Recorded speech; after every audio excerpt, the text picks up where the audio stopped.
Charity Gaming Guild proudly brings to you the Nat Pun Podcast.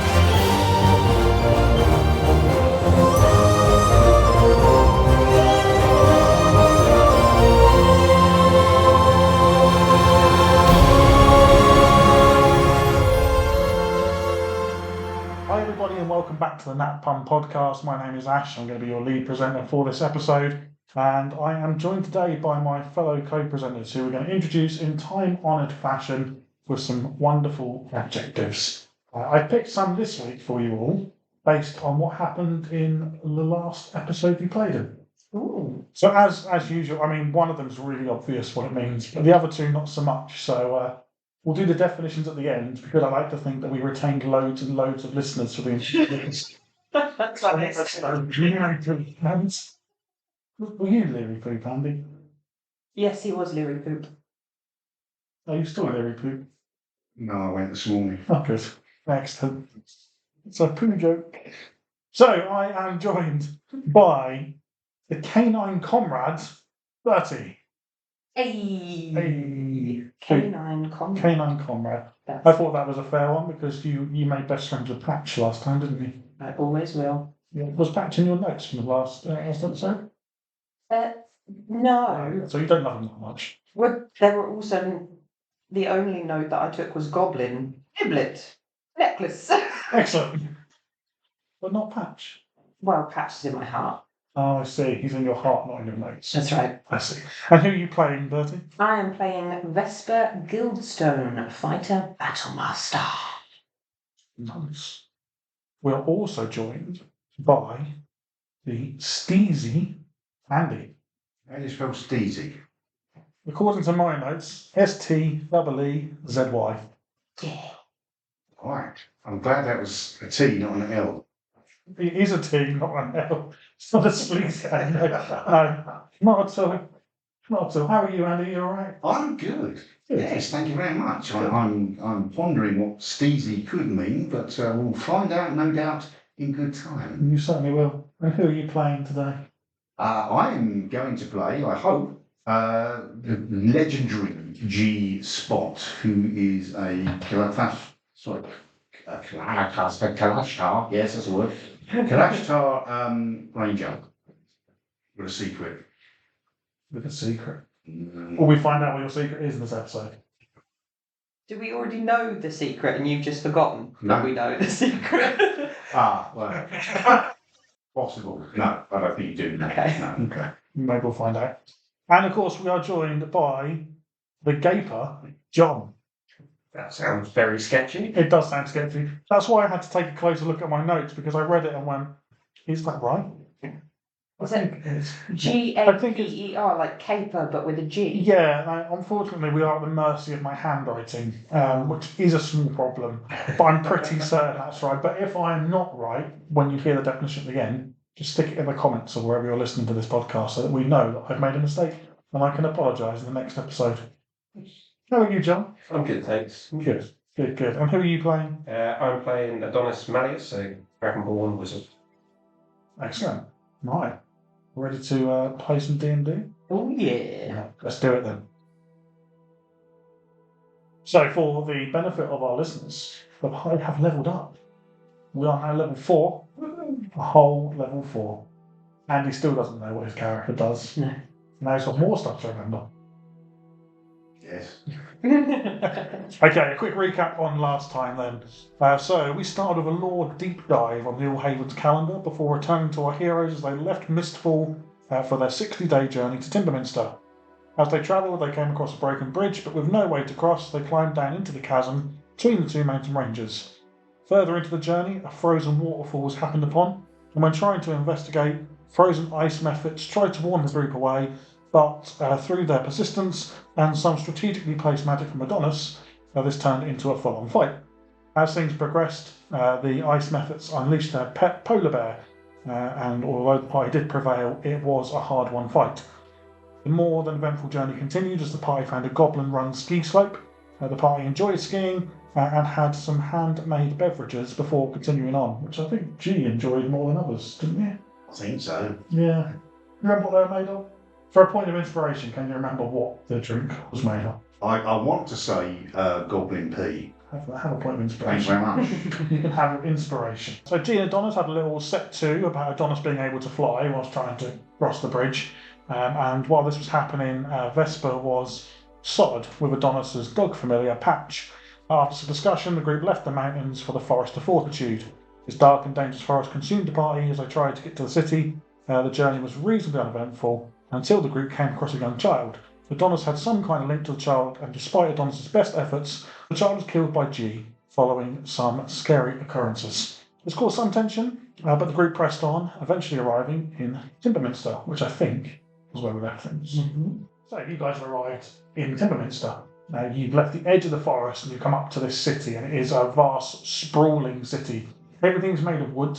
There are wooden houses, like one-storey houses and two-storey houses. There are different size things. There's people just going around and about their business as well. Can you ask me something? So, what, the people are made of wood? No, just the houses. Okay.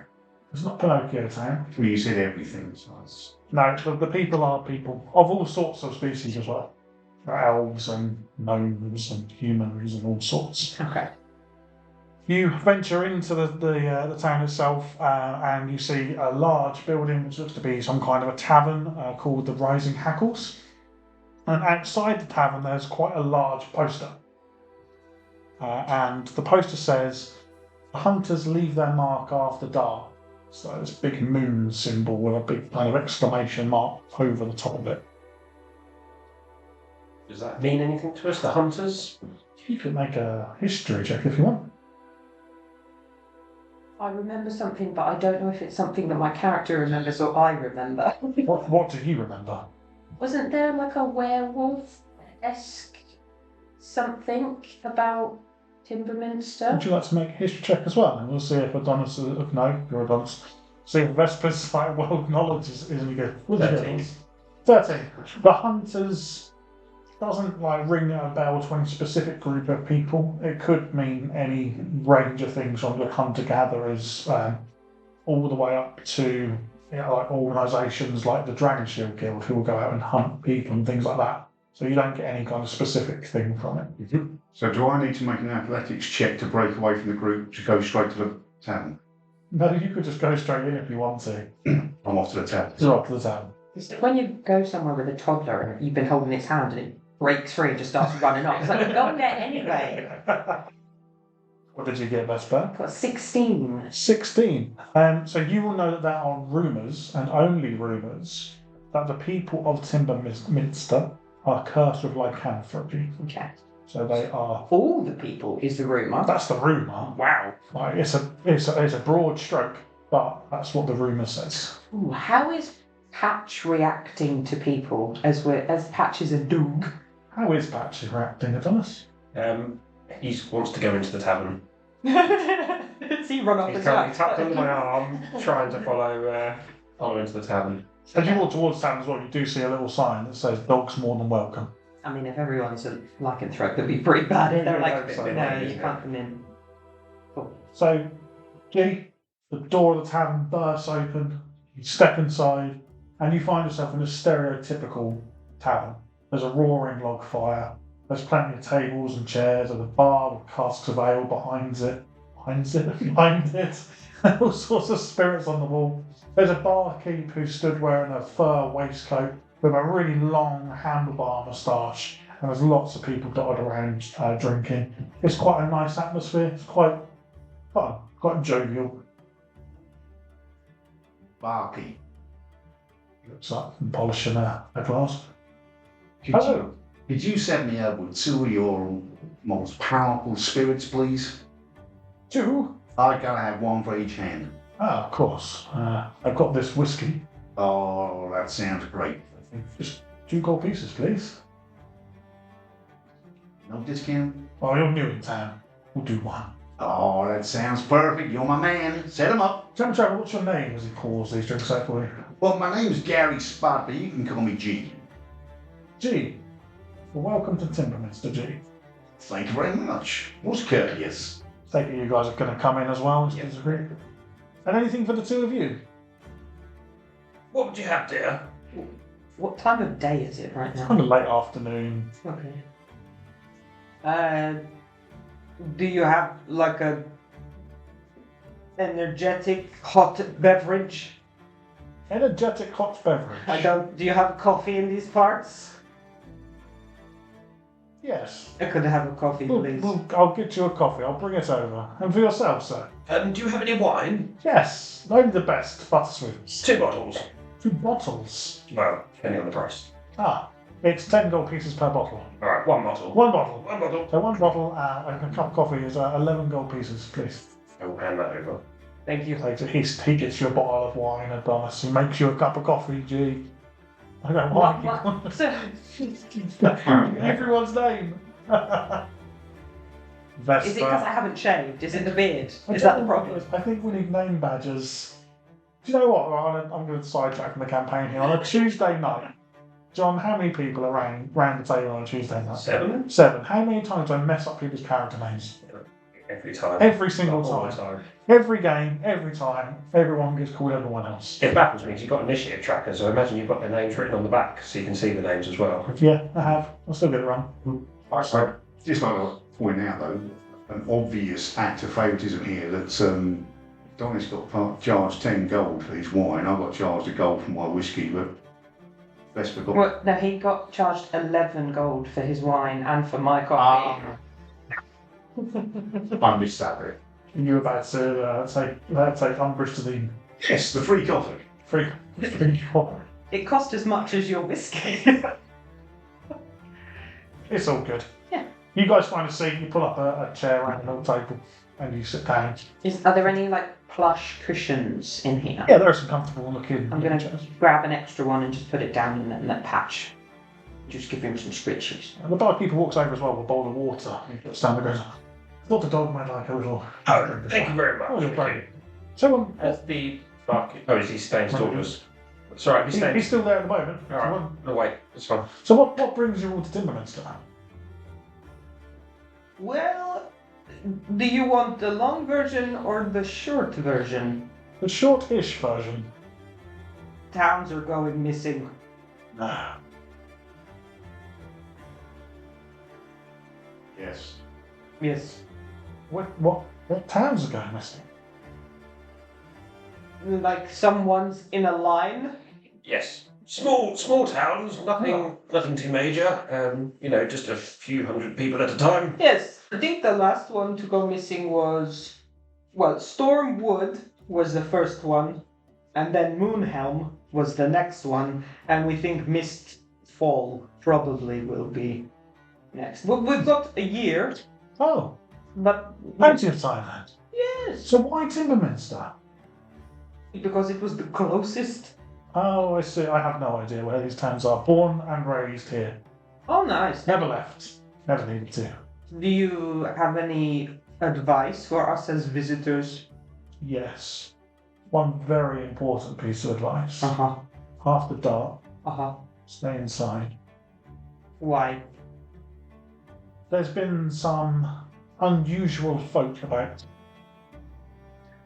When the sun goes, the moon rises. Well, you do know that's not very good sort of tourist information. You know the rumours about this place.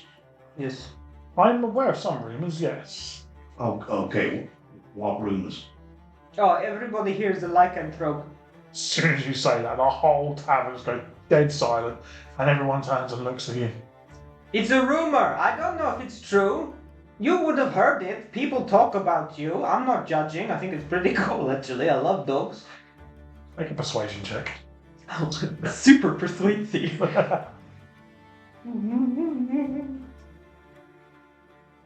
7? 7. There's a bit like hush whispers across the tables, and people do eventually turn around and go back to their own business. But you've possibly struck a little bit of a nerve there with the people. I'll put this to the test. I'll reach across and there's like a spare fork on the table. I pick it up and I throw it and I just shout, "Fetch!" Oh my god. Now you can be pissed at him for that, because that was quite a significant rudeness. There's Pat's react to that. I know Pat's really old, right? Patch literally just watches the fork fly across the room and then, he doesn't move at all. Nice. He's waiting for something else. Okay. G, make a perception check. Oh, 19. 19. Across the tavern, you see someone's foot twitch when you throw the fork. And you can't help but notice when you look at this guy, he is the hairiest man you've ever seen in your entire life. Barkeeper turns back to you and says, please don't throw things around the tavern. This is a nice establishment. I'll go and pick it up and bring it back to us. Thank you, that's very kind. As I was saying, I wouldn't venture out after dark. I'm aware of the rumours, but that's not the reason. There's other people about. Could you give us more information on the other people? Like, are they zombies or just crazy people? There's a lot of unrest, like noise and squabbling and fighting and things after dark. The Lupine Guard are the ones who have ordered everybody to stay inside. Great. Do we have anywhere we can stay at night? Have you got rooms here, perhaps? Yes, I do have rooms here, yes. How much are the rooms? Just 1 silver piece per night per person. Seems reasonable. Yes. You're welcome to stay as long as you like. I have plenty of room. Is there a Jarl Gerard Road here? Jarl Road is in the city, of course, but he's probably busy. He's well above my station. Do you know how we would go about getting an audience with him? Well, his temple, palace, home, if you like, is to the north of the city. Okay. The northernmost part of the city. So we just can rock up and be like, I mean, hello. you can knock on the door, I suppose, but I don't know if you'll get an audience with him quite like that. Although the rumours are that he's not there at the moment. But again, rumours. I don't know. Okay. You could speak to Jimmy. Jimmy? He points over the tavern to the really hairy bloke whose leg twitched. Jimmy's one of the Lupine Guard. Oh, okay. But he's off duty at the moment, but you know what they're like, never off duty. Right, we'll go and make friends with Jimmy, I suppose. So before we go, just going back to this Lupine Guard order about no one going out at night. What's the worst thing that's happened to anyone that's disobeyed that order? Well, I've got no idea. We could ask Jimmy. Then how do we know it's dangerous to go out if no one knows that anything bad has happened? Well, people have heard the disturbances. Is it just people shouting as if they're fighting, or is it... Apparently, yes. Okay. It sounds like disruption in the streets. Okay. Thank you very much. Oh, you're welcome. Can I get you anything else? Yeah, 2 more whiskeys, please. 2 whiskey. Of course. Just 1 gold piece, for say. Thank you very much. Do you have a lunch menu that we could look at? I can just bring some meats and breads and cheeses and things over if you like. If you're staying here, then... You're hungry? Yes. You've been traveling a Actually, while. I'm going to try something. Did you bring me one of them there coffees as well? I might mix one of my whiskies in there and see what it tastes like. Yes, of course. Shall I open a tap for you? Wow, that sounds amazing. That's Just going look at Adonis. to go on Adonis' name. Yeah, yes, please, yes, but pop a limit on the top. 50 gold pieces, cut it off. 50 gold piece limit, tab. What was your name? Sorry, I got your name, G. Your name was... Adonis. Adonis. Lovely to meet you, Adonis. And Vesper. Vesper. And the... Patch. Patch. Sorry, I didn't catch your name. My name? Yeah. Why do you want to know my name? Well, you know Well, what? it's curious, you're our We're going to host. be staying in your establishment. We can't reverse this for you, can we? My name's Victor. Okay. Good to meet you, Victor. Likewise, G. Let me open that tab up for you, Adonis. Fetch you some food, fetch you some drinks. You're welcome to stay as long as you need to. Thank you. Shuffles off. It's food, drink. Can I as soon as you- insight check that? Him being somewhat hesitant to tell us his name. Yeah, of course. 15. 15. He wasn't lying to you, you don't think. You think that is his name. You don't know why he was hesitant to tell you his name. There's no way you would know. The hesitation was there for a reason. He was unsure of something. Okay. As soon as he moves away, I'm going to tip the water out under the sea. I'll pop the wine bottle, pour half the wine bottle into Patch's bowl, and stick it down into the he's just going to go to town, and I'll pour myself a small glass. What? Nice.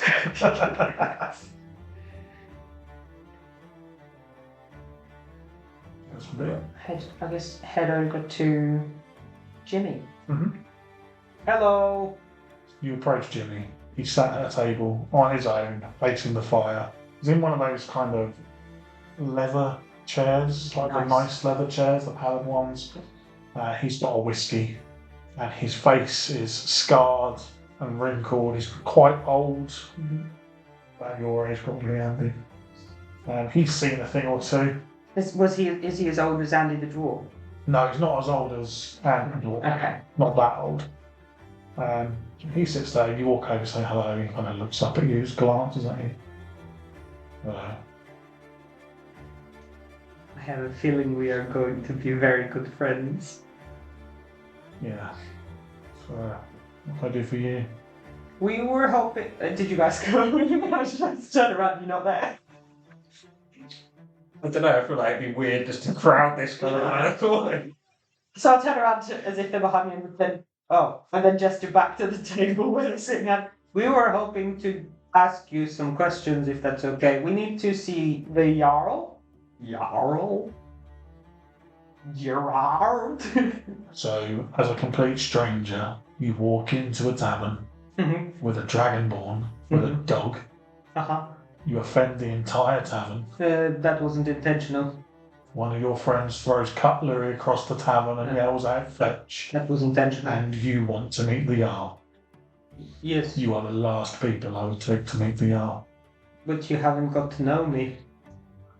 I think I know everything I need to know. I know that you are probably like an onion and have many layers that I could peel back. Sure. Let's hope that's not copyrighted. You can't copyright an onion.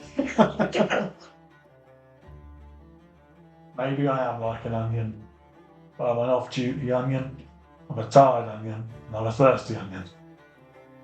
I mean, we can help. I could give you a little massage on your shoulders to help you relax, and we could get you a drink. I can't help you sleep. That's up to your own brain. I don't think a massage from a stranger would be what I'm looking for right now. Can I hear this conversation while I'm sitting? Yeah, I guess you would kind of be focused on it, like listening to it, so you'd hear it all. So as old Jimbo is reciting the type of onion he is, I sort of under my breath sort of, and he's a dick onion. You say it loud enough for him to hear, or are you just sort of saying it to Adonis at your table? Well, I'm kind of just saying it to Adonis, but whether or not he hears, that's... Make a performance check. What's a dick onion? Like a spring onion, but thicker. The end of it is actually one. 9.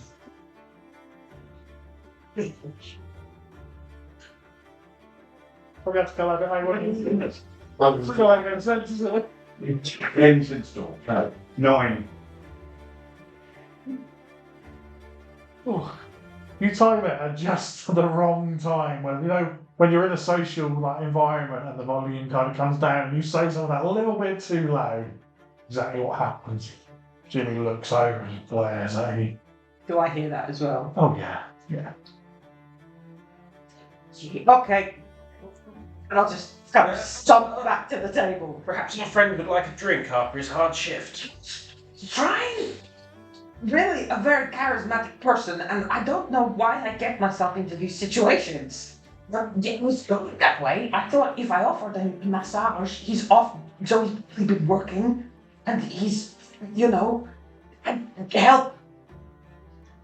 Then, can I take Patch? Maybe that could soften things over here. Look at Patch as he finished his wine. Up to you, you tell me. If you try and pick him up, before he's finished his wine, he might bite you. So just give it a second. Okay. I'll just squat down. Okay, he's good. Okay. You coming? Oh yes, I'll come with you as well. Thank you. I will just hold Patch. You need me? No. There's my coffee, right? Oh yes, your coffee's there. So I'm going to mix my coffee with my whiskey and I'm going to sip it and I say, oh my God, that is a spot. I think I'm going to call that a G-spot. How long have you been breathing? He's been sat on that for 3 episodes. 3 episodes, been waiting to drop back in somewhere. So what is the actual recipe then for any of our listeners who want to make that drink at home? Well, it's a whiskey and coffee and just a little bit of cream floating on top. Nice. No particular type of whiskey? You're a bit of a whiskey connoisseur, aren't you? Well, I've only got 24 bottles left. What would be your recommendation? Oh, it depends. It's all personal taste, isn't it? I mean, I like the smoky ones, so Talisker is one of my favourites. But you can't go wrong with a good Macallan either. So a bit of Talisker and Nescafe and... Oh, no, it's got to be a proper coffee. Oh. No, it works. There are whiskeys Espresso. available. So, Adonis and... Who am I? Who am I? Under pressure. Let me call you G. Patch. And... A dog that doesn't exist.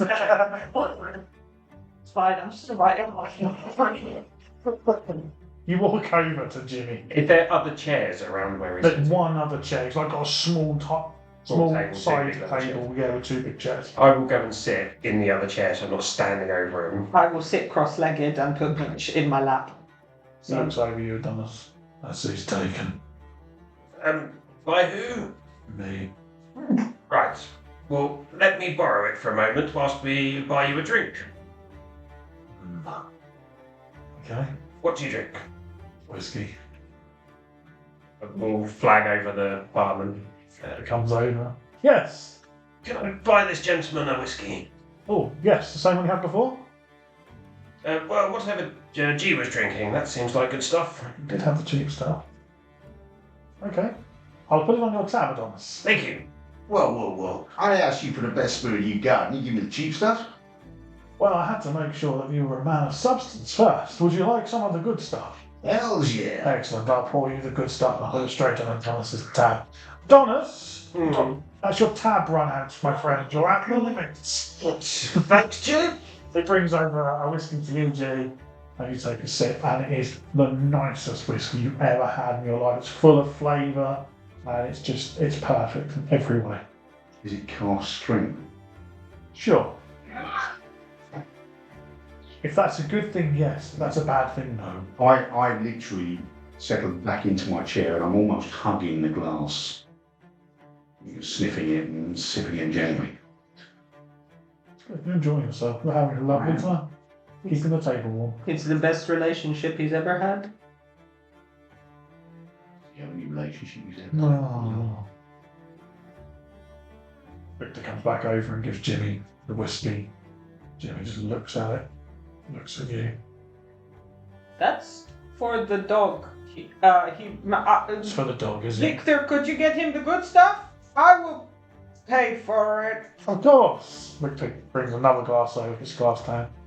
It's for the dog. The dog had better drink it. He hands it to you, Vesper, to give to Patch. And I'll just You'll drink it all right, don't you worry. pour it. Just hold it with his little mouth. Just got no option.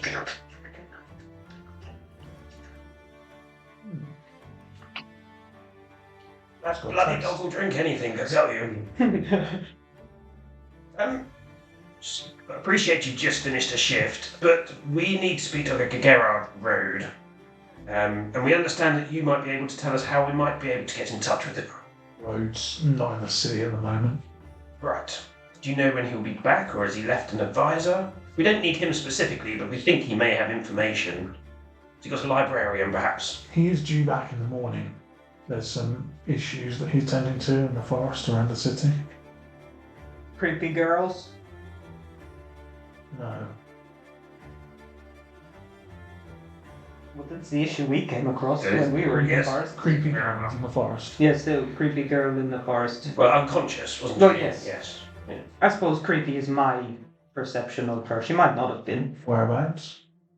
That way? Near the big trees. In a clearing. Near the big trees.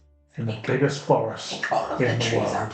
Can we remember to get enough to get Make a survival check for me. Fantastic. Can I help? I'll give you some help. Let me turn So, left. 3. Or an 8-8. If any of our listeners are listening at the moment and are feeling generous, please can you send some dice to us for John? John needs new dice badly. I do not need new dice. You give him what you think are spot-on directions to exactly where you found the girl. Yeah, it was around there somewhere. Yeah. Yes. I will speak to my colleagues and get someone to go out and find her. Hopefully she's okay. She's not okay. No, she died. Yes, No. she died. I think we buried her. I would perhaps have given me that information straight away. Well, you just kind of asked where we found her, not what we did with her after we found her. So you found her and buried her, and while she was in your care, she died. Well, she wasn't in our care, we just happened to be there and we came across her and she died. And then we thought, oh, we don't want to leave her out. She was already unconscious when we found her, and she just didn't come to, so we buried her. We were going to try and get her help. Right. And why are you here in the city? Towns are disappearing. Yes. And you're here to see the Jarl. Yes, we thought he might have information or a book or something that might help us figure out why these towns are disappearing and perhaps how to stop it. Sebastian sent us. I don't know who Sebastian is. A very important man up north, south, wherever. I think west a bit. East. Yeah. Both of you to make a persuasion check, please. Awesome.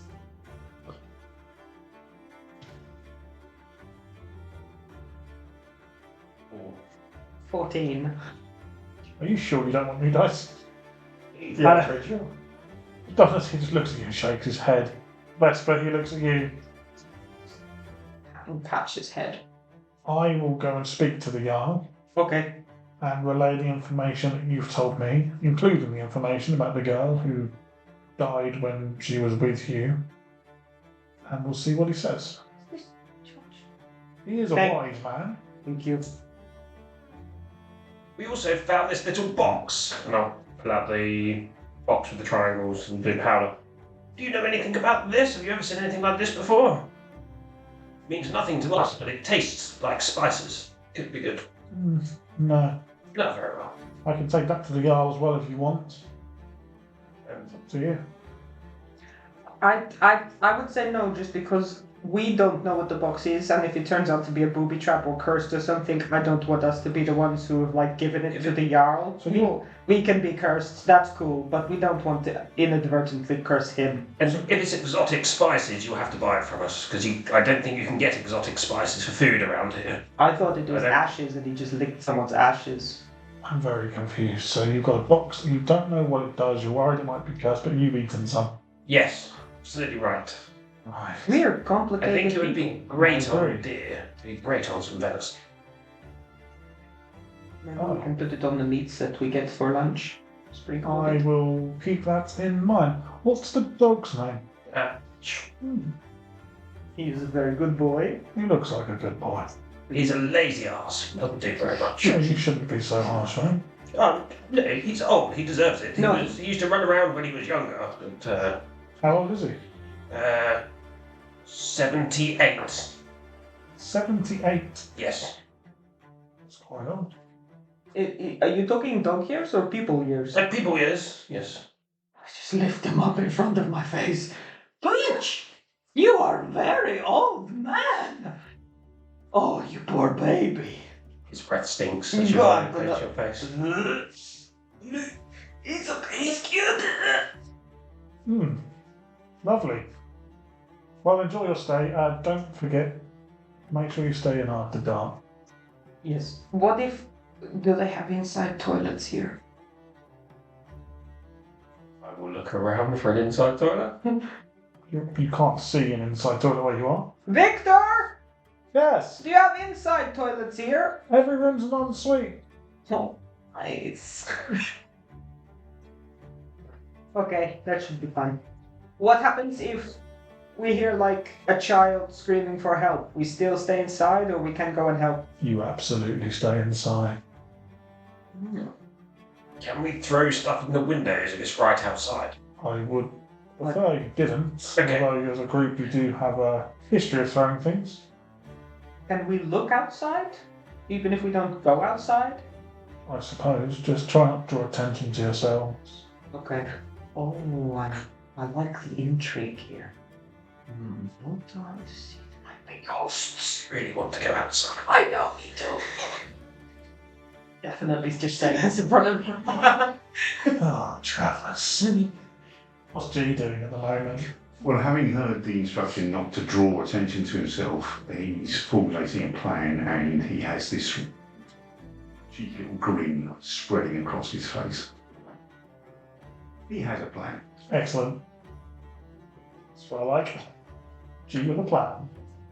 After you've spoken to the Jarl Gerard Road, will you come back here to talk to us, or should we meet you somewhere? I will find you if it is relevant. Can I also just ask, if we do meet Jarl Gerard Road, what is his correct title? How should we address him? Because I believe using his full name is probably not the politically correct way to address him. You don't want to call him Jarl Gerard Road? If you've never met him before, I would address him as Jarl. Right. He will tell you when the time comes to address him differently. Yesy G. I don't know what your expectation of this man is, but I can tell you've definitely never met him before. No, we've not met many people apparently. Anyway, I've run out of whiskey. Right. Well, off you go to see the Jarl then. We'll keep the chairs warm. Nice to meet you. I'm not going back to the island until I'm back on ship. Oh, right, sorry, I misunderstood. I thought you were going now. No. We'll go back to our table. Yes, enjoy your evening. Goodbye. Come on, bitch. As you leave, you see Victor go over to Jimmy. And they both look over at you, and then Victor goes and gets Jimmy another whiskey. I reckon that's on your tab. There was a 50 gold piece limit. Who's enforcing that, though? I think those two are related and he never has to pay. Yes, well, if he wants his tavern to stay standing, this is all made of wood here, isn't it? Oh, yes. You are a firebug. How do I you... tried not to burn people's taverns down, but it could happen. I'm sure it will. My brain literally just went, how can you have a roaring fire in a wooden tavern? And I'm like, it happens all the time. Why wouldn't it catch fire?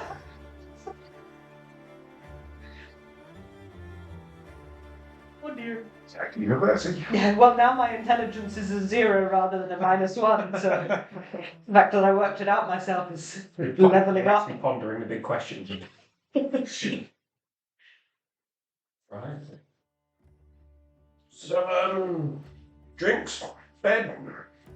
Yes. I mean, it's not night yet, so we could go out and have a look around the town if you want to. Did the food get delivered? Yeah, food's been there for a little while. So whilst they were chatting, I was tucking into the Absolutely, food. yeah. Did you leave any? Not much. Oh, you ate all the little sausages. Yeah, they were absolutely divine.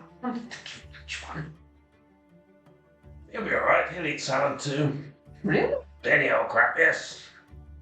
He's not fussy. We'll just put him on the table with the food so he can help himself. If he's that old, do you have to chew the food first and then feed it to him?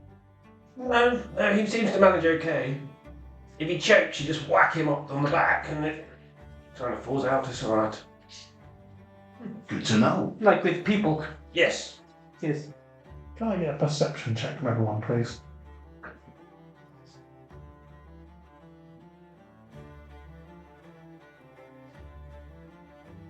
Mighty 8. I've got a dirty 20.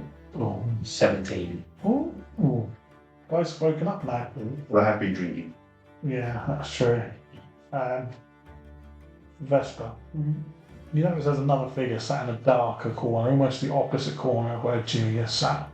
And she looks different to everyone else in the tavern, like much more well kept, much better dressed, long leather coat, palish skin and dark coloured hair. Just kind of sat in the corner just watching and listening on their own. Vesper is visibly flustered. There's a lady over there. Who's there? Well, listeners, you can't see the physical acting that Bertie is putting into this as well. It's quite something. Well, it's hot in here. I think it's hot in here. It's hot. You, yeah. Numbers are hot. You see the lady over there? Yes, yeah, in the corner. One with the long coat. Yeah, the long leather coat.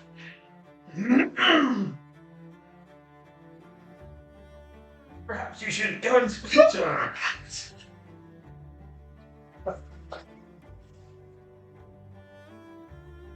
You go speak to her. You are a good speaker. You tell her if she asks about me. You tell her I'm good for. You tell her something good. Right.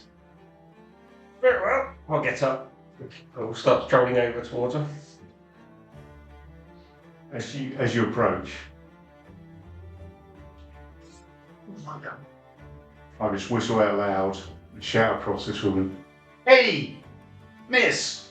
Our friend's got the hots for you." I was trying to look super nonchalant and then just slide off my chair into the table. She looks over, nods. No change of face expression whatsoever. I did my part. When I arrive, I'm going to go, sorry to bother you. I was only going to come over and say what Gina's shouted across the tavern anyway. We're new in town. But yes, you caught our friend's eye. Oh. I'm not quite sure what you want me to say. What's your friend's name? Could I take her out for dinner? Something like that might be nice for me to go back and... What's your friend's name? Vespa. Vespa. Yeah. She's very brave, very strong. Oh, lovely. What's your name, sorry? That's an unusual name, is it? Not from these parts. I'm not staying. Oh, very well. Well, that's a shame. Could have been a beautiful thing. And I'll turn and start making my way back. As you look back, there's just an arm reaching over the table trying to grab some cheese. She's not staying in town, so if you want to make a move, Oh, thank I would argue that. Well, surely she's staying tonight, since it's getting dark and no one's out after dark. Oh, I don't know, she's got a big leather coat. Maybe she's the trouble.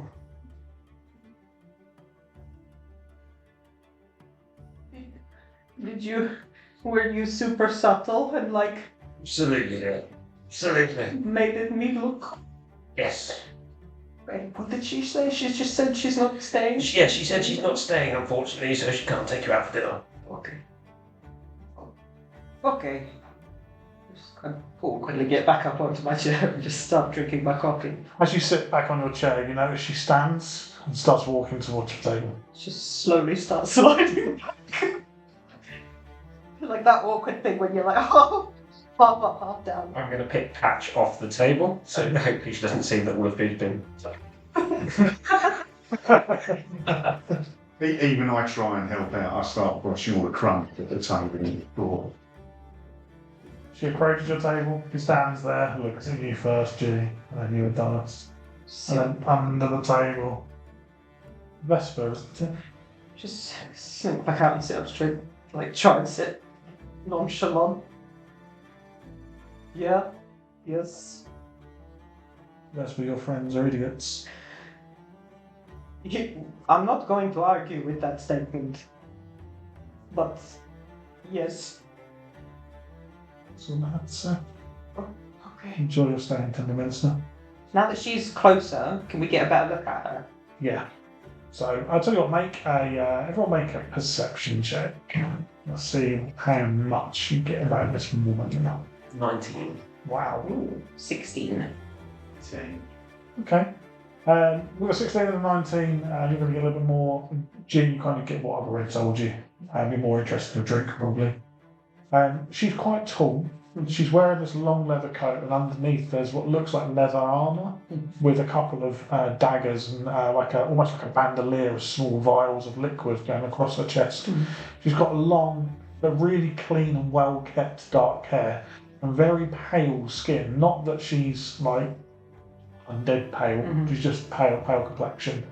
She looks like she could be a half elf, but her elven features are very discreet. They're not really obvious. There's no massive pointed ears or anything like that. And she carries herself very confidently, with a quiet confidence.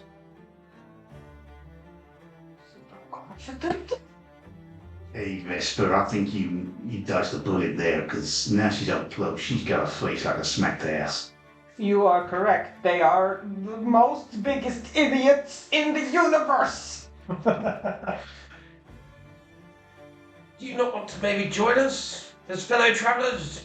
We'll share our story, you share yours. I'm afraid I can't share my story.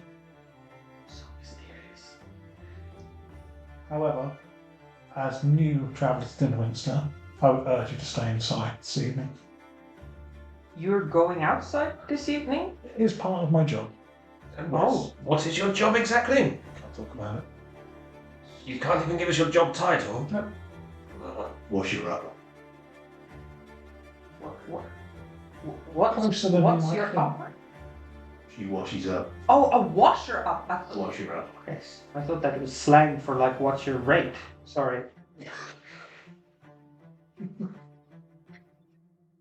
What's your upper limit? You know, you're. Now who's the idiot? Yes, I know. Just not shine. Let this into my. You're close to the truth than you realise. I do clean things up. Anyway, have a pleasant evening. Thanks, you too. Be safe. Let me know if you need any help. Thanks. Turns and pulls her coat, pulls a collar of her leather coat up as well, and walks out the town. Stuck up, bitch. I'm gonna grab the fork without looking. And try to stab him in the hand. Oh, what's that for? Sorry, it's a reflex. Victor from behind the bar starts ringing a bell. Okay, everybody, last orders, please. The sun is about to set, so if you are going home, now is the time to leave. Last orders at the bar, please. Oh, Victor. I'm just gonna go over to the bar and try and. Do you know who that lady was? She's been about for a few days. So I'm doing what I don't know. Do you know her name? No. She arrived and presented some kind of a seal. Hang on, wait for it. Or. What, like a sea mammal? There we go, I was waiting for that. I knew Andy would be able to resist. What did this seal look like? Well, it's It got was flippers and It was a dragon in like a circular pattern. Right. Like eating its own tail kind of thing? Or like a dragon's head? Or. Not really eating its own tail, but kind of hard to describe. And she presented it to you, Yes. and so you know what it is. Yes. Yes. What is it? I'm not sure I'm allowed to say. Come on, customers are always right. Make a persuasion check. Is this a bribing situation? Okay. 17. He looks around. Specifically, he looks over at Jimmy. And as he tells you this, he watches Jimmy. She's a Dragon Shield Guild agent. Can I look at Jimmy and see if he reacted? You did not. Oh, have we heard of those? You can make a history check if you like. See if you've heard of them. Anyone can make a history check, see if you've Yeah. heard of Dragon Shield Guild agents. That one? Oh, hey, so that one. Oh, 13. 13 from that. Gia, you doing a history check for the Dragon Shield Guild? too drunk, I'm not interested. Super. Yeah. Drunk and not. What about G? Yeah, same. Ditto. Right, come on then, John. That one. Yeah. This one is anonymous. My grandma has the heart of a lion and a lifetime ban from the zoo.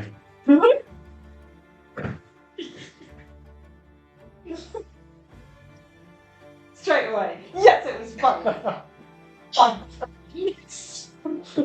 Happy with that pun, Andy?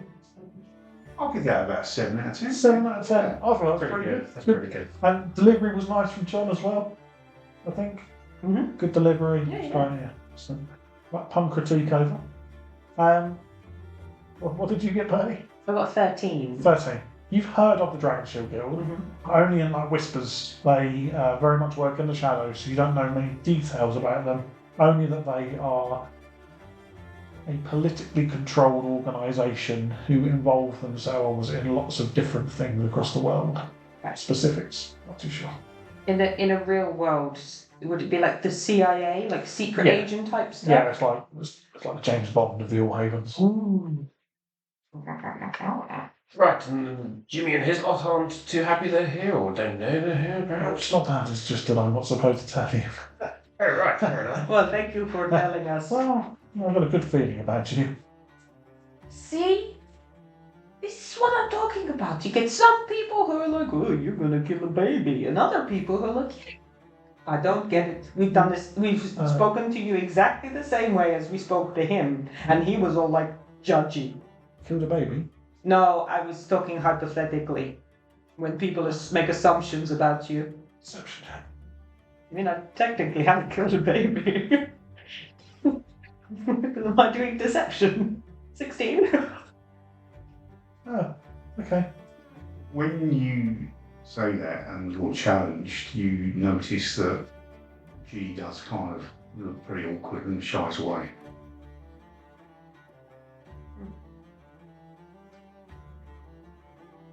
Okay, that's you. Yeah, I'm fine. I'm just, a few too many drinks. I'm good. Oh, It's the coffee, it goes straight through you. I think you're right. Yeah, I might just have to pop up to my room and go to the loo. Oh yes, well our rooms. Can we see them now? yes, of course. Would you like a room each, or would you like to bunk up together? A room each. A room each? Yes, Excellent. Oh, but there is the matter of your tab as well, Adonis. yes. Limited at 50, yes? A slight complication there. Mm-hmm. We're on about 58. Yeah, that's fine. 58, Oh, take it. good. I'm pleased. I will pay him the 58. That's fantastic. Thank you so much. Anyway, your rooms. He shows you up to your rooms. Each of you get a small room. It has a bed. There's a dresser. There's a window that overlooks the street, and a little ensuite. So we do have a window to see outside. Perfect. You are all on the same side of the building, so you're all overlooking the same street outside the front of the tavern. Is it a side street or the main street? It's the main street, so it's the front of the tavern. You're effectively over the top of the front. So Are there any connecting doors between the rooms or balconies or anything like that? you'd have to go outside the corridor to get to each other's rooms. Okay. The doors can be locked from the inside as well. If you want them to lock them. What's you could lock them. the soundproofing like here? Can you hear everything? Like people talking from other rooms? Just so not talking about. We can hear people talking in their rooms and eavesdrop on their gossip. But there isn't happy.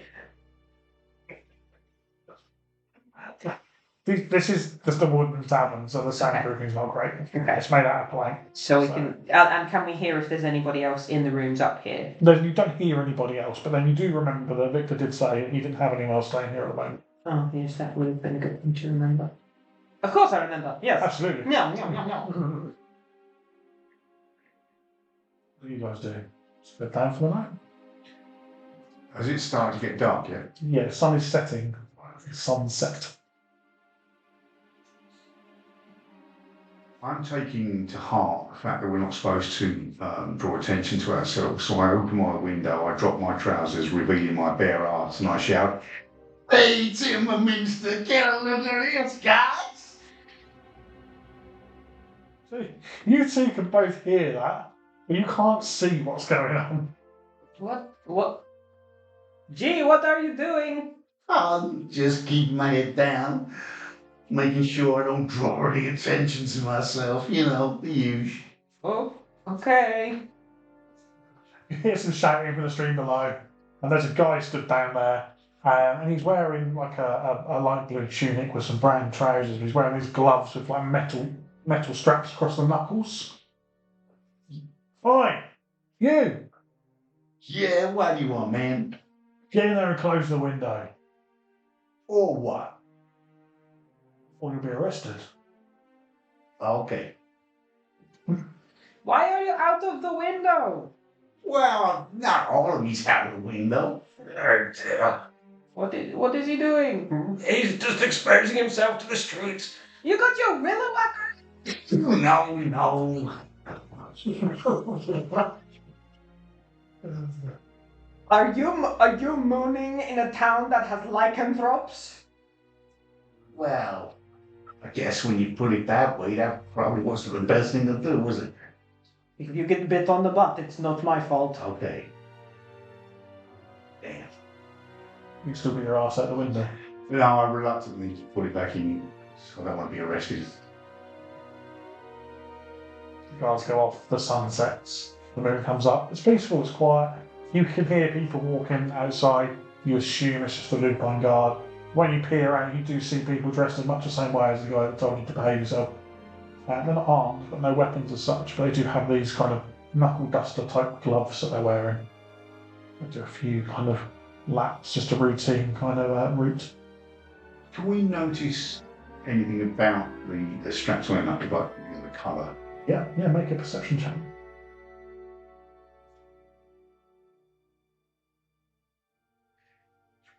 Oh, that one. Hey, that one. Hey!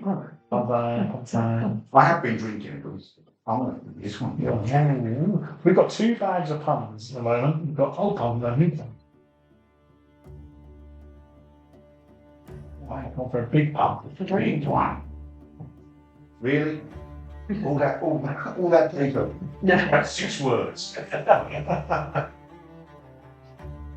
How do trees feel in the spring? Relieved. Yes. I think it's that pun courtesy of Andy. Guess who? Yeah. What do you guess who is? I've no idea. Someone is obviously sending in some puns because we're a bit short. Is that anonymous? Well, it just says guess who. Does it actually say yeah. Guess Who? Just guess who. Have we got a new Discord now called Guess Who? Maybe. Patreon. Patreon. Well, thank you, Guess Who, for your pun. How are we rating that pun? Out of 10? 4? 10. Straight in for 10. Randy. 4 from John. 30. 2. 2. I think I'd give it a 5. Only because now I know who. If you're still not sure who Guess Who is, just rewind the episode by 5 minutes and listen again, and you'll probably be able to figure it out.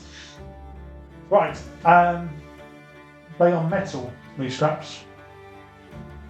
You can't really tell much more than that in the darkness. Do you have dark vision? No dark vision is shades of grey, but... Yes, I've got something fairly... I've got umbral sight. Oh. So I gain dark vision in a range of 60 foot, and if you already have dark vision, you gain this feature, its range is increased by 60 foot. Okay, cool. Yeah, so it just looks like a metal sort of strip across the knuckles. Is it bright and shiny? It's not polished, but it's not like it's not tarnished. It's not tarnished either. As Adonis goes to bed, he's going to carry Patch over to the windowsill, sitting down and go, Patch, just keep an eye out in case anything happens. Just wake us up, please. Give him a little pat on the head. Bed. Nice. What? Are we in the rooms next to each other, or is it like G in the middle and we're... I'll tell you what, everyone just roll a d20 for me. 10. 4. 2. So Adonis is on the far left, Vesper's in the middle, and G's on the far right. Okay, if I've heard that he's put Patch on the window, so I'm going to open my window and just kind of try and reach over to pet him. That's Patch, good boy. Okay. And look, just very gently licks your hand. A very gentle lick. I imagine his tongue's really dry. He's really, really old. Yeah.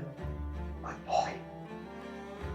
So the moon's up, the night continues, and you guys bed yourselves down. I was going to say you get the benefits of a long rest, but you haven't actually done anything, so I don't think you expend any resources as such. What I would like you to do, I feel like I'm getting you to make a lot of perception checks today, so I need you to make another one. Oh, I did get rid of my exhaustion though. I did have one level of Did you? exhaustion. Yes. Where did you get that from? Don't know, it's written on my sheet. I wouldn't get rid of that. It is worth having a long rest then. 17. Can anyone beat a 17 on a perception? 18. Oh, 18 from G. 17. 17. No, wait, that's 19. Maths. 19. Okay. Vesper. Yes.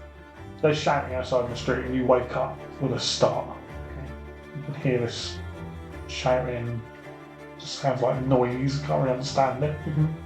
What do you do? Straight to the window to look out. You look out the window and in the streets you see 4 figures. There's 2 what look like lupine guard and 2 other figures, just dark figures that you've never seen before, and they are attacking the lupine guard. The lupine guard are on the floor. As you watch, you see the lupine guard start to transform, and they hair sprouts everywhere. They get bigger. They're turning into giant wolves. They turn into giant wolves and start fighting these other 2 people, whoever they are. These other 2 people clearly have the upper hand on the lupine guard. As you look more closely, you realise one of the lupine guard is Jimmy. Okay. I'm going to bang on both of the walls to try and wake the guys up if I can. Yep. And then how high up is the window to the street below? 20 feet. Okay. I'm gonna open the window, climb out, and get down. Just make a quick acrobatics or athletics check. That one? Is it acrobatics or athletics? It would be athletics, which would put me at 6. Nice. Should we do the pun? Yes. Punny. Now remember, my delivery is not great. I can't stand Russian dolls. They're so full of themselves. From? Guess who? I got a mad. Unquality. 10 from you, Andrew? I think the quality was good, but let down by the delivery. Delivery. John? I quite like that. I'm not gonna 6. 6. Out of your mind? Maybe there is potential for a community episode for pun delivery. Yeah. If you get a professional comedian in, Yeah. do pun delivery. Why are you going? If you get a professional comedian in, I think that would be a good idea. so you climb out the window, Yeah. you trip over yourself, and you land flat on your face. You take 1 point of bludgeoning damage as you hit the ground, and all 4 of these people who are fighting stop, turn, and look at you. What are you guys doing? I will open my window and the 2 people who are fighting Lupine Guard, what do they look like? Can we see? From your distance, tell you what, make a perception check, just in case you do get a really high roll. 16. 16. They are very gaunt, very pale, but are wearing dark clothes. Any more than that, can't really tell. So I'm at the window, I've got my bow drawn, Yeah. but I'm looking confused. So, guys, who are the baddies here? I mean, the wolves or the ghoul-looking things? Are you sure? I mean, werewolves ain't that friendly. Oh, it's Jimmy! Oh, okay, then maybe I'll shoot him. Let's roll initiative. Dum dum dum. Balances it out.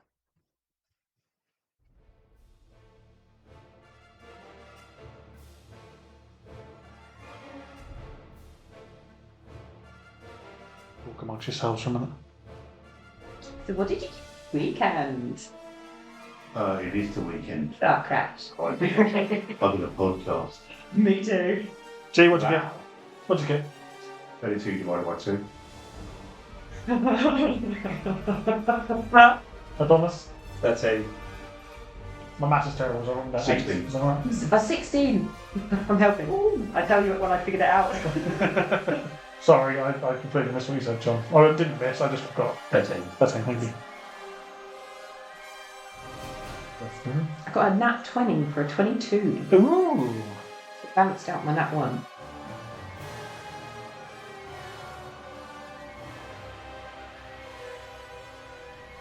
natural initiative is second row great too. There is no way he's fighting. I don't need no pants for casting spells, so I can't carry him into battle, can I? What if I want to kill him? Well, you can just kill him, just put him at initiative 0. Got it. That was out of character. In character. You're not killing my dog! Oh, okay. You got a death stare from Bertie. How did you kill the baby? G's already imagining the barbecue.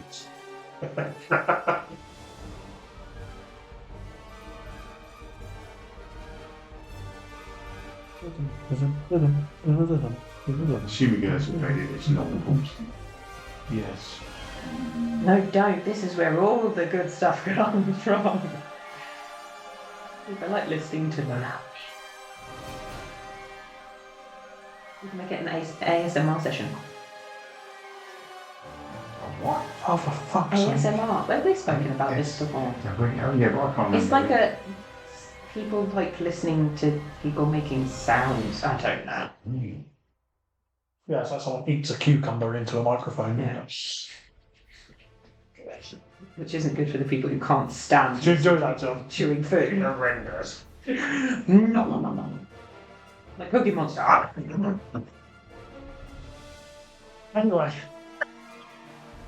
Right, top of the initiative is Vesper. So Vesper, you are currently prone on the street in front of these two people and two of the Lupine Guard. Yes. How far away are they from me? 10 feet. 10 feet. Okay, well, I'll get up and then I will get over to them. Yep. Now that I'm closer, can I get a better look at the two bad people? Yeah, make a... why not? Perception check. That is 13. 13. So looking at them, they're obviously pale skin, I've already said that. They have long front teeth. So we just...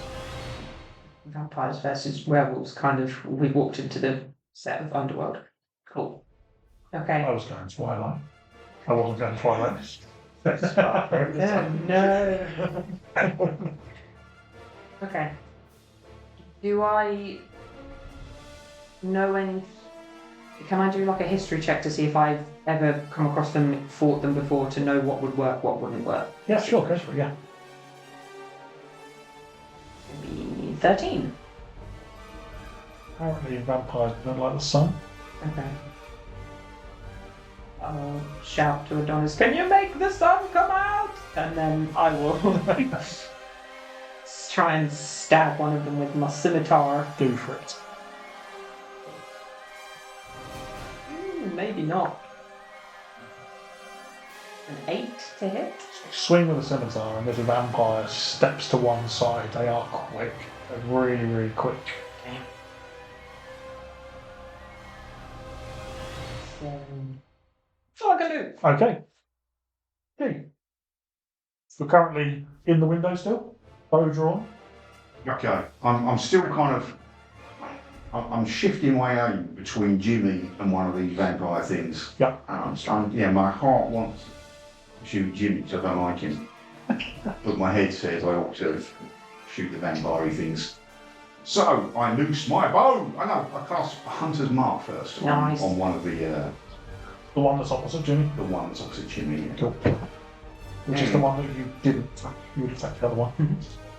And I get a 25 to hit. Well, that's a hit. So I get 11 piercing damage.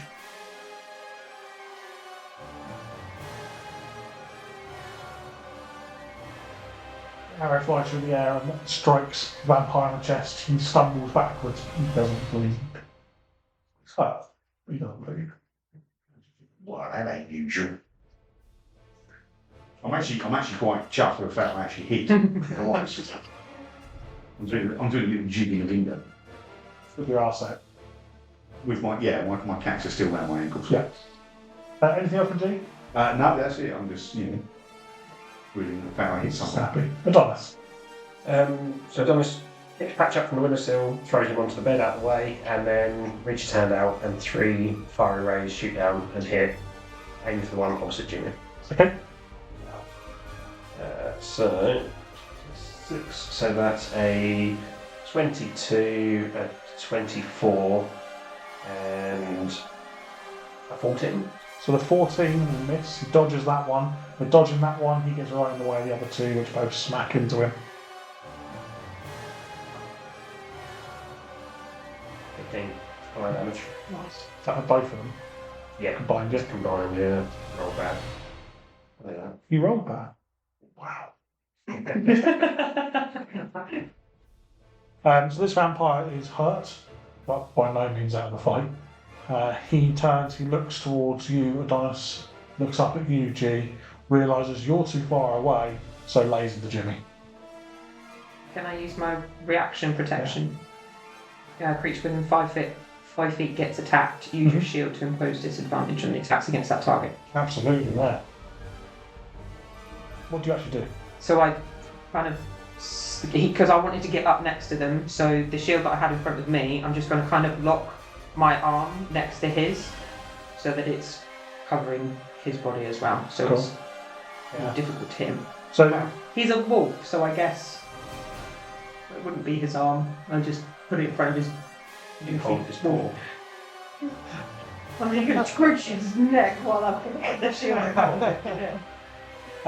so the vampire draws a dagger. This is curved, horrible-looking dagger, and strikes towards Jimmy. Your shield comes in and just glances off your shield completely. Ah, cute! He's going to make a second attack.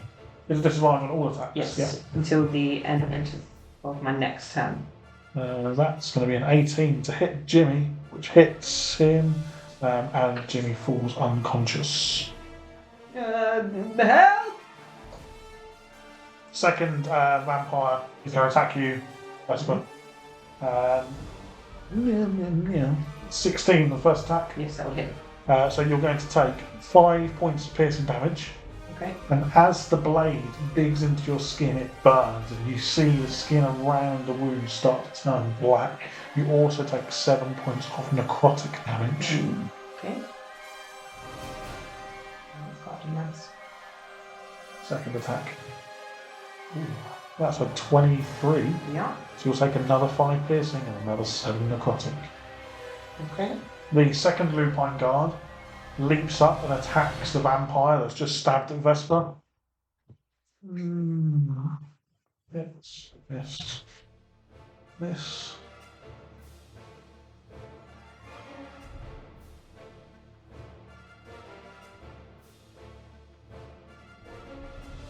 He latches on with his jaws and bites and tries to pull the vampire away, but he does manage to wiggle his arm free.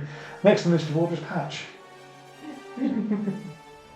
Patch sits on the bed and looks at me. Looks at Adonis, does nothing. Cool.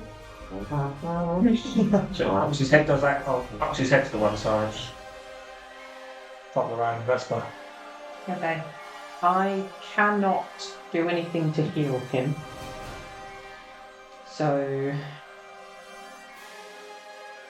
Because his 10 HP is the only healing I can give him. I don't knock this down.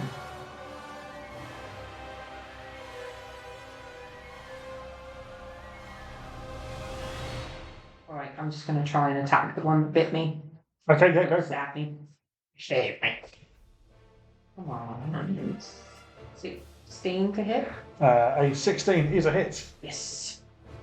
Okay, so. Now, one moment, caller. Trying to remember what dice I use.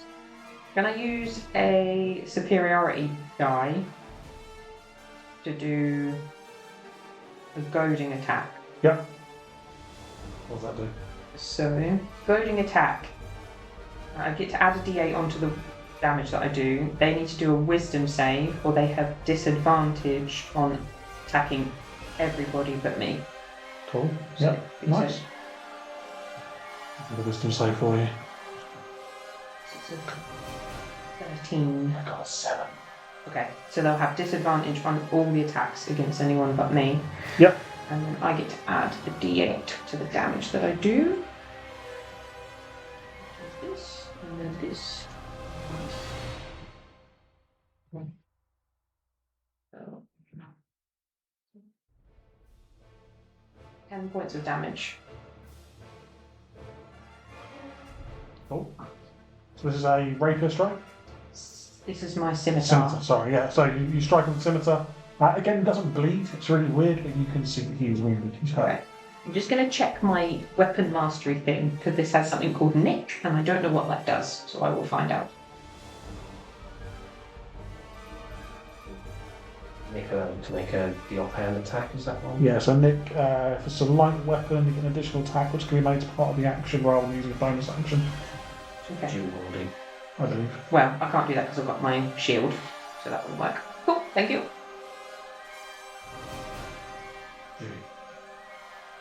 So Jimmy's down. How far away from Jimmy? You are probably at the moment, when you're 20 feet up, but probably about 45 feet away. Oh. Can't reach him. Sorry, can I just do second wind as well? Oh, yeah, go for it.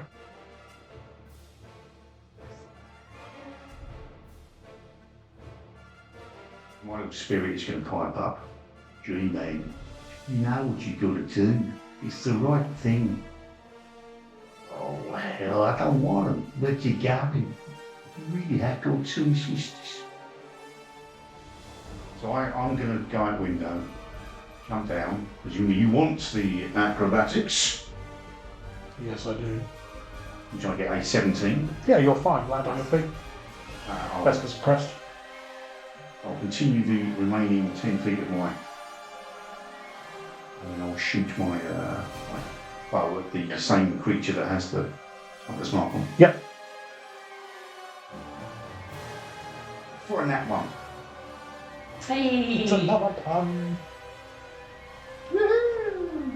Have a big year again.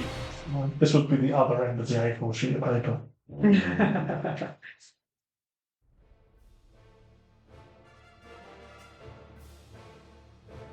This is from someone called Guess Who. No.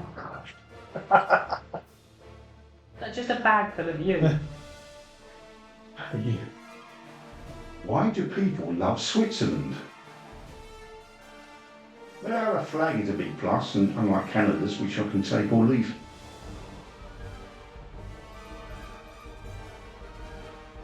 Yeah, but again, I think this is a flag-related pun. It is a flag-related I pun. got the first bit. What was the second bit? Flag is a big plus, unlike Canada's, which is a big leave. I can take or leave. Take or leave. Right, okay. John, Dave, scores on the doors of that pun. You've got to be intellectual to understand what this. But get it, just, yeah. Sorry, guess who? Someone's laughing, so I assume that's... Yeah, John! Sorry, guess who? Whoever you are. The delivery was good, though. The delivery was alright. Yeah, delivery was good. The delivery was good. Give 4 for the delivery. Wow. You just... Don't invite him round to my cabin. 3. And then they insult this lovely person who no one knows. It's a mysterious guest who. Okay, G, you fire your bow and the arrow just catches a gust of wind and flies off in the wrong direction entirely. Anything else? No, that's it for me. Adonis. Just for your benefit, I'm using the Badger's stat block for patch. Oh, okay. Obviously. There is no small dog, alright? So It's a Jack Russell, and it has 5 foot of burrowing, alright? So that seems about Let's go right. for that. Yeah. So you two are down on the street. Mhm. I'm going to stay up in the window for now. And I'm going to unleash another 3 Scorching Rays against the one that I hit before. That was the one that was attacking Jimmy, wasn't it? Yeah.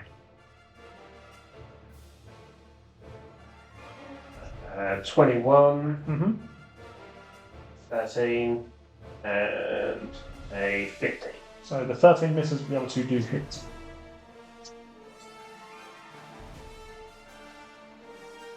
Sucks. 9 fire damage. It was very weak. He is looking quite hurt now, this one. He takes a few steps backwards and looks a bit beaten and bad. But still aggressive, still holding that dagger. You can always run away, young man. Looks and bares his teeth. That's it. In fact, it's now his turn. He steps towards G. Attack G. It's a nat one. Hey. Someone pass with the pumpkins, please. Oh my god, can I reach it? Hold on. Thank you. See if I can get one that's even a guess in. I don't think from that bag you've got to go to the old bag. The old bag! You shouldn't call guess who an old bag. He might be offending. This pun has been sent to us by guess who? Did you hear about the guy who pickpocketed a dwarf? How could anybody stoop so low? I like that one. Well, no, there's a D&D related one there. Yeah. Maybe. Well, sort of. Nice work, guess who? I think they're on the mark with that. Yeah, what would the score be for that Oh, one? it's going to be 10. John? 8. 8, 30. 7? That's pretty high score on 10 though. Yeah. The delivery was clearly an 11 out of 10. Oh, Yeah, that's true.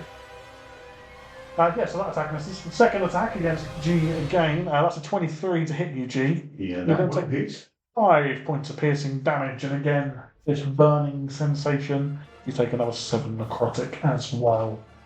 The other vampire.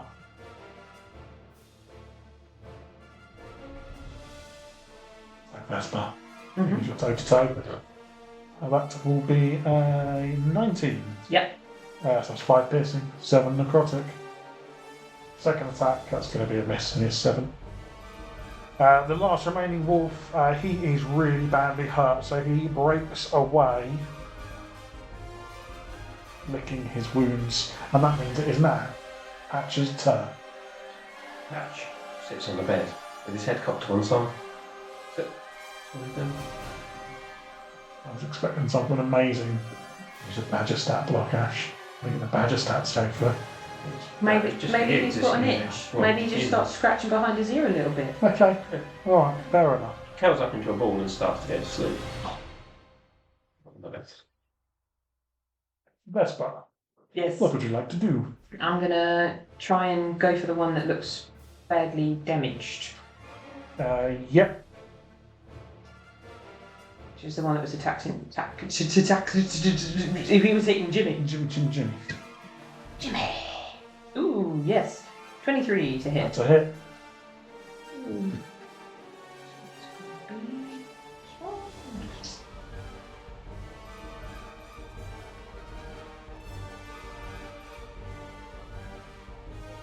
Maybe a strong 5 points of damage. Strong 5s.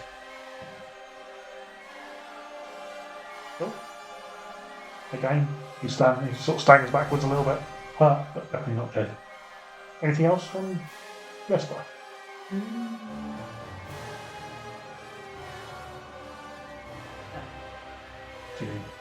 You're face to face with his vampires. Little chody boy.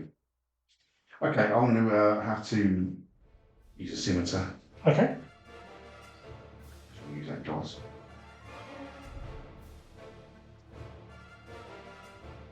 $24. That'll be a hit. This guy's still the hunter's marked guy as well, isn't he? Mm-hmm. Still up.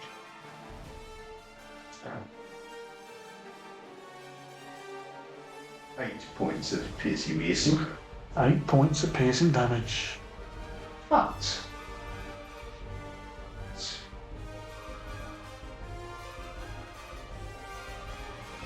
using Dread Ambusher, Yeah. once per turn, when you attack a creature and hit it with a weapon, you can deal an extra 2d6 of psychic damage. Ooh. It's not a 6 psychic. What happens with your 6 psychic damage? It hurts me. Thanks for that. Excellent.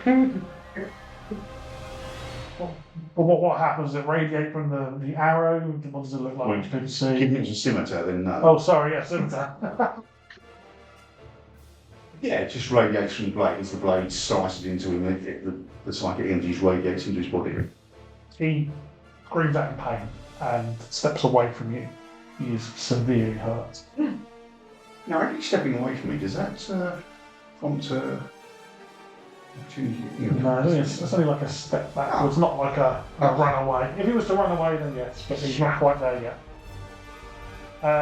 Is he far enough away from me to now move without incurring a... No. No, not yet. Adonis. How close are the two vampires together? Are they sort of within 15 feet of each other? Yeah.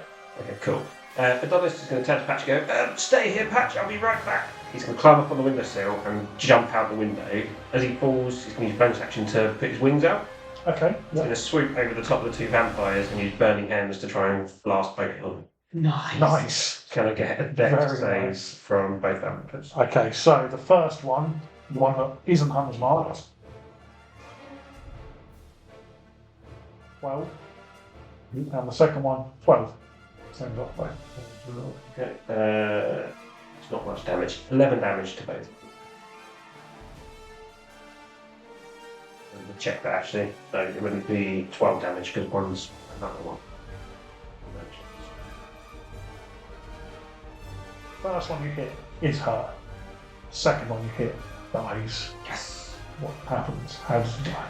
So as Adonis swoops over with his big gold spectral wings, flame along the ground, and he just catches fire, collapses. His body just disintegrates to ash. Like before. Not me. Yeah. That's Just to be terrifying. clear. Which one was it? The one near me or the one near... The one near you, the one right in front of you is now dead.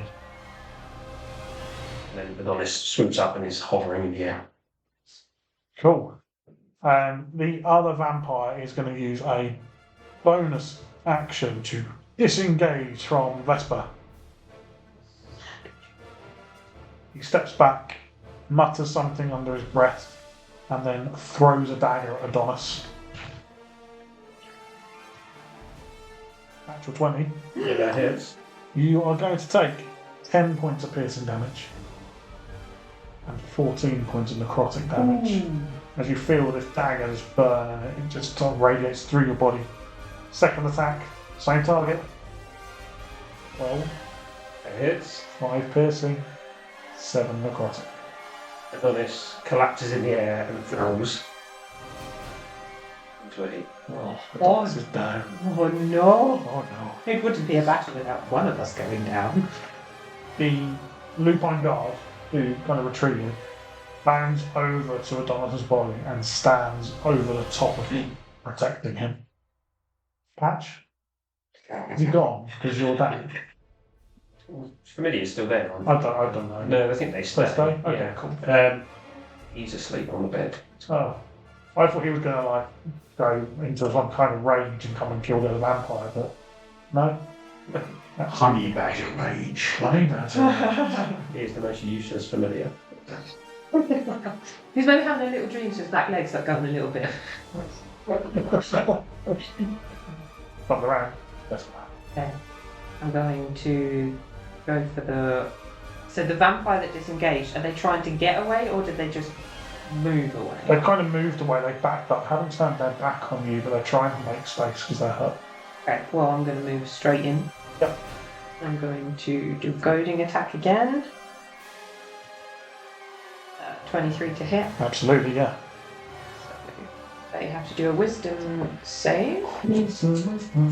21. Yeah, so they pass, but I still get my damage.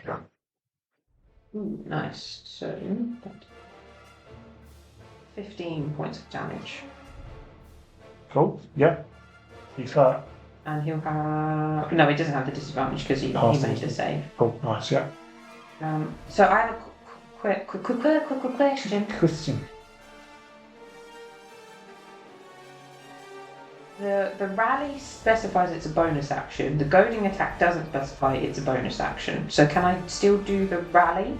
If the goading attack's not a bonus action, which I wouldn't have thought it would be because it kind of boosts your attack. Okay. So if I can do the rally for the other lupine guard.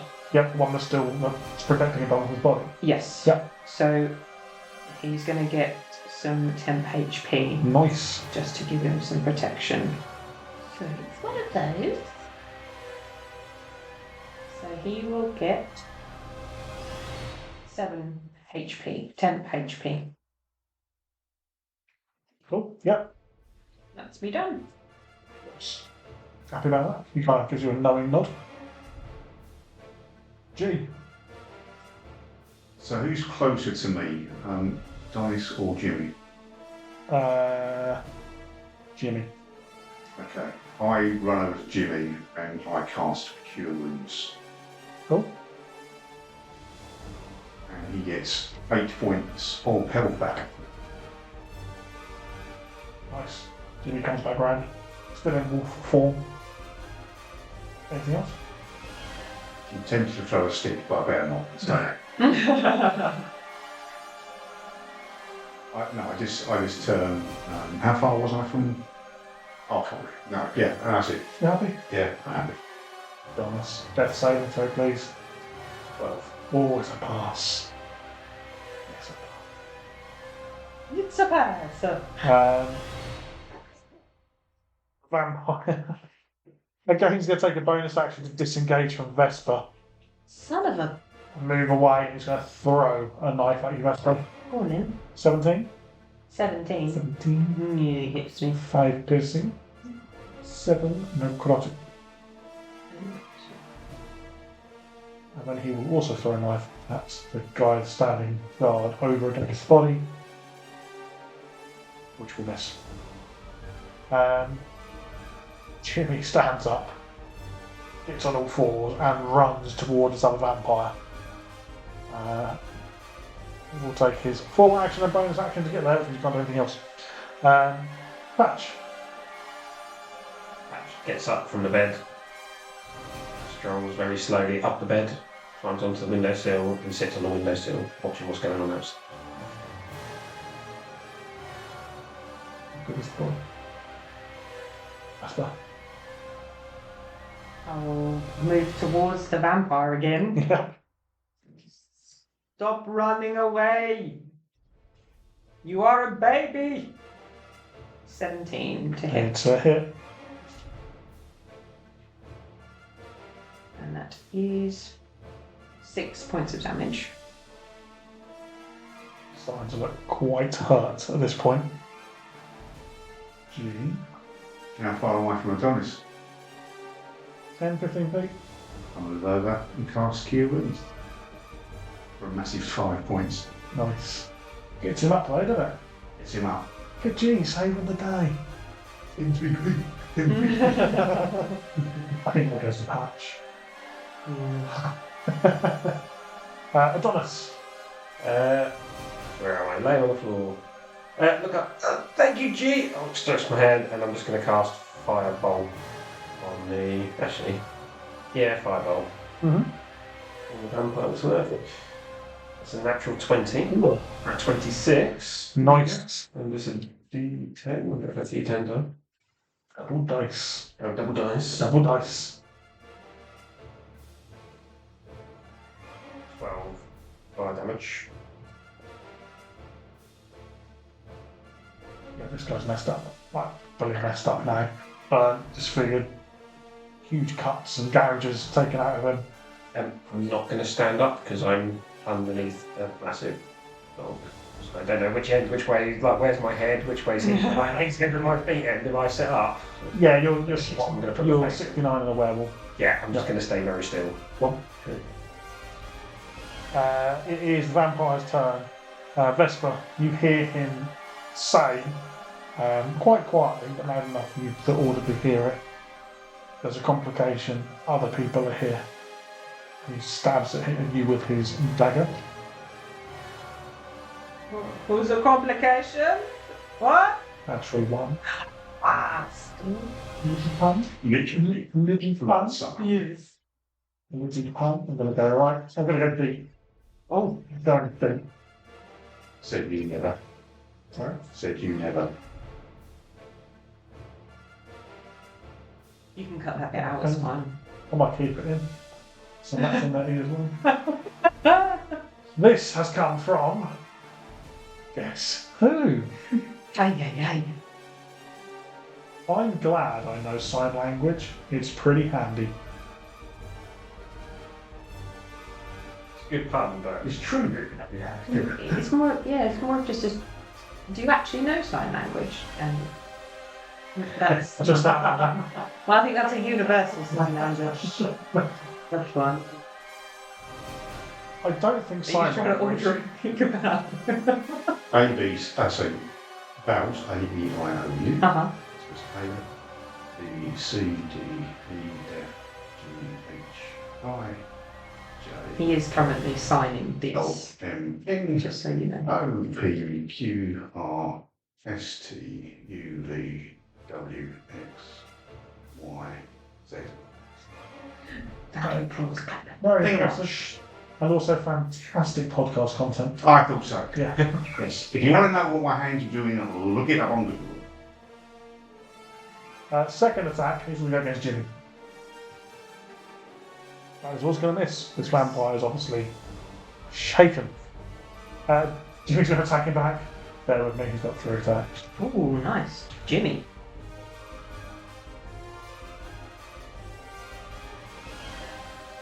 He lays into this vampire, starts mauling and tearing it apart with his teeth and his claws. The vampire's still alive though. Patch!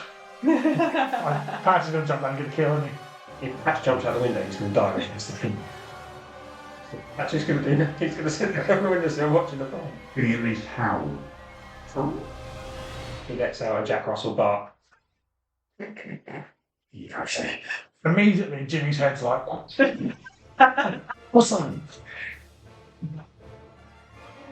Yes, well. I will come up alongside and try and kill the vampire. Because I'm guessing they don't want him alive for questioning. I will not kill the vampire. That was a 10. I miss, unfortunately. Yes. I will second wind again though, just in case he decides to stab me and I go down. Okay. G.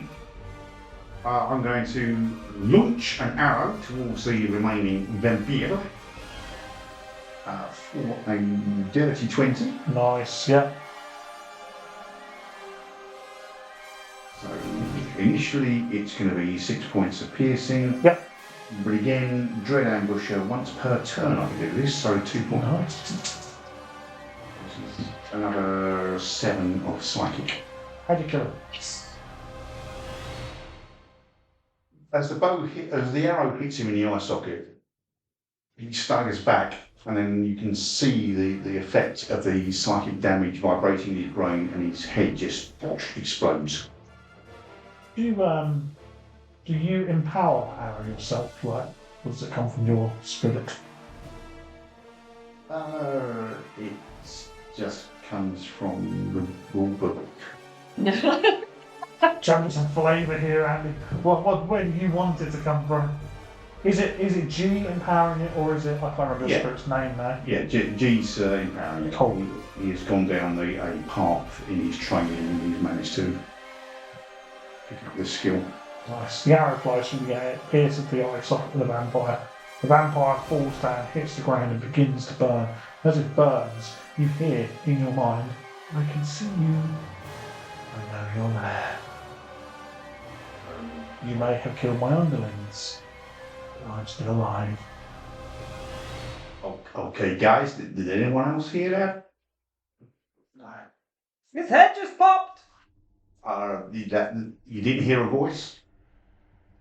No, I didn't hear a voice. Okay. I mean, he said, oh, there's complications, people are here. You mean that? No. I heard a different voice. You hear a voice a lot of the time. Yeah, but this wasn't Tess. This was a rather gruff voice, and it was saying that he's still here and he's seen us and we've killed his underlings, but he's still alive. Quickly look around and see if there's anyone else in the area. While Vesper's doing that, Adonis, the lupine guard, pulls you up onto your feet, stands you up, and brushes you down. Thank you very much. Thank you. Whilst as wolves, or if they change back. As walls at the moment. Nice. What, an 8? You don't see anybody else around. I'll give the wolf just a little pat on the shoulder. Have a look at you. And then him and Jimmy begin to transform back into their humanoid forms. Are they wearing clothes? Yes. So I walk over to Jimmy and I present my 2 wrists and say, "You going to cuff me now for leaving the hotel at night?" Jimmy puts a hand on your shoulder. He says, "No. You helped me. I'm going to buy you a drink." All right.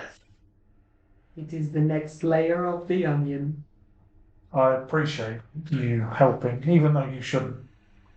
We are having some problems, as you can tell. Why are there vampires about here? I don't think I'm really the right person to tell you that. Well, considering we just saved you, perhaps, Perhaps I should take you and see Jarl Road.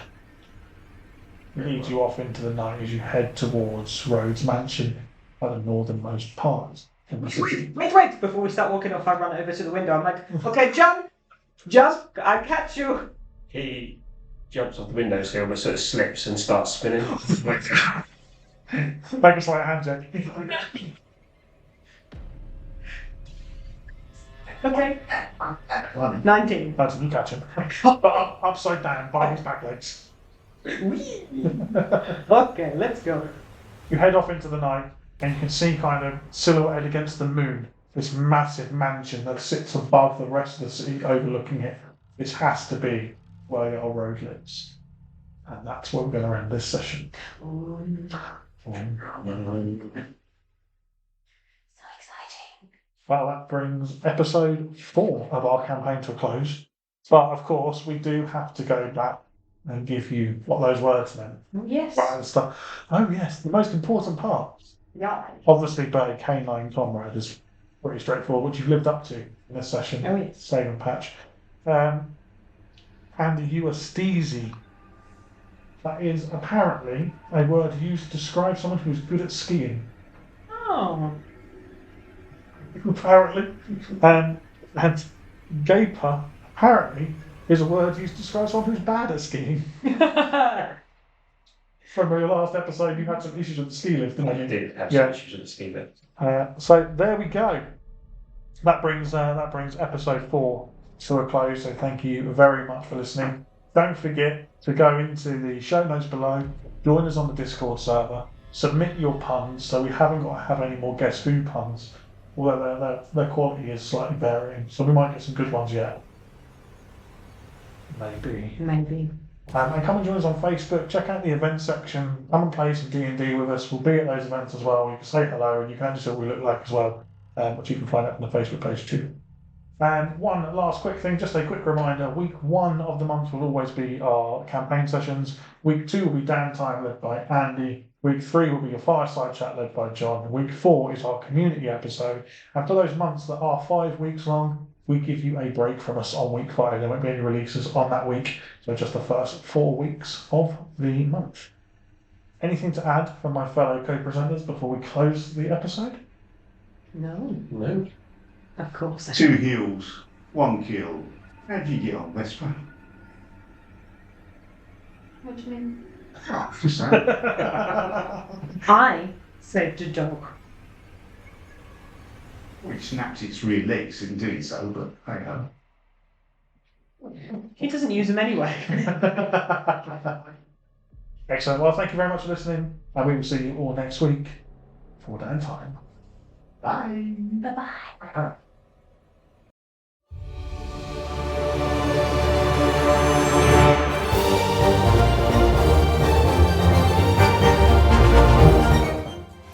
We'd just like to do a shout out to our wonderful Patreon members, starting with our Ruby tier, Alberta, Claire, Dave R, Jason, Joshua, Laura, Paul C.